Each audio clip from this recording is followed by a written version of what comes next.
Deputy Speaker, we are in an economic death zone. Economic growth has been revised down to 0.6%. Unemployment has been revised up to 8.9 million, and we are hurtling, as the Minister said, towards a ratings downgrade in South Africa. We have a staggering 8.9 million people, many of them young people, who do not have jobs or who have given up looking for jobs, and who live without dignity, without independence, and without freedom in South Africa. And a ratings downgrade will, according to one leading economist, trigger a recession, put 200,000 more jobs at risk, and put 600,000 dependents at risk in South Africa. So let's be clear, a ratings downgrade will be a disaster for South Africa.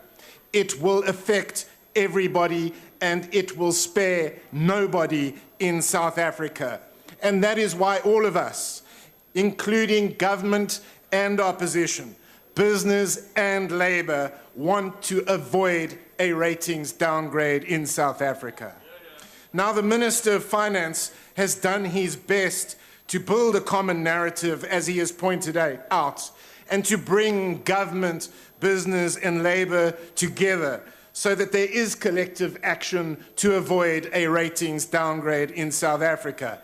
But of course, the Minister's efforts have been derailed, not by business and not by labor, but by government itself and by the ruling party.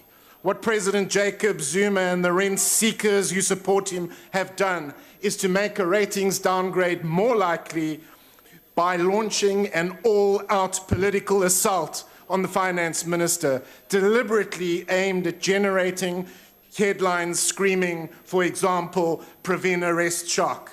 And assurances from the Hawks boss, Bernie Mdlumeza, and National Prosecuting boss, Sean Abrahams, that the Finance Minister will not be arrested are in fact not assurances at all. Listen carefully. What Bernie Mdlumeza actually said was that the Finance Minister had nothing to fear at this stage. And what Sean Abrahams actually said was that the Finance Minister would not be charged with espionage. What Sean Abrahams is actually saying is that an ongoing investigation is being conducted into the SARS rogue unit, and if charges are preferred, including charges against the Finance Minister, he will make the final decision.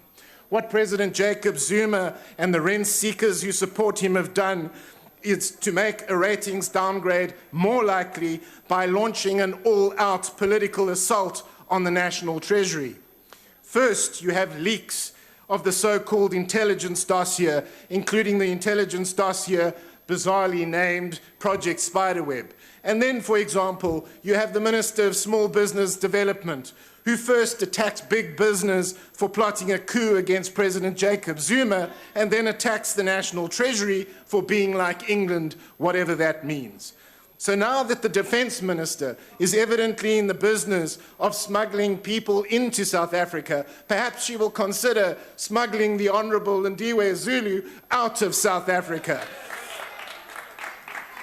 What President Jacob Zuma and the rent seekers who support him have done is to make a ratings downgrade more likely by suggesting that Brian Molefe is the Minister of Finance designate and that the Honourable Sifiso Buthelezi is the Deputy Finance Minister designate. And of course it comes as no surprise to us that yesterday Brian Molefe described the Guptas as friendly and likeable people and claimed that no evidence of wrongdoing arose against them. And that despite the Deputy Minister of Finance making a public statement revealing that the Guptas were peddling cabinet posts. What President Jacob Zuma and the rent seekers who support him have done is to make a ratings downgrade more likely by containing and strangling and grinding down and apparently eventually replacing the Finance Minister so that they can finally get their hands on the cookie jar at National Treasury. And they have done so because even President Jacob Zuma and the rent seekers who support him know they cannot fire the Minister of Finance because they risk another 912, wiping billions of rands of savings from South Africa. The fact is that there's been very little collective about the collective action to avoid a ratings downgrade in South Africa, and no wonder investor confidence is so low. So when we look back, we know who is making a ratings downgrade more likely in South Africa. It's not the result of an economic slowdown in China, collapsing commodity prices, or volatile international markets.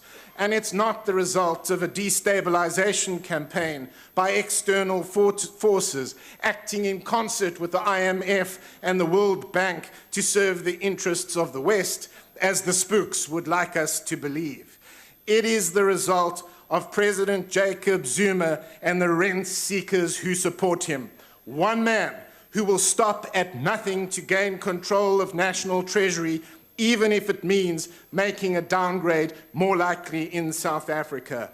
One man who will stop at nothing to gain control of national treasury, even if it means triggering a recession, putting 200,000 more jobs at risk, and putting 600,000 more dependents at risk in South Africa. In the end, we have to be careful.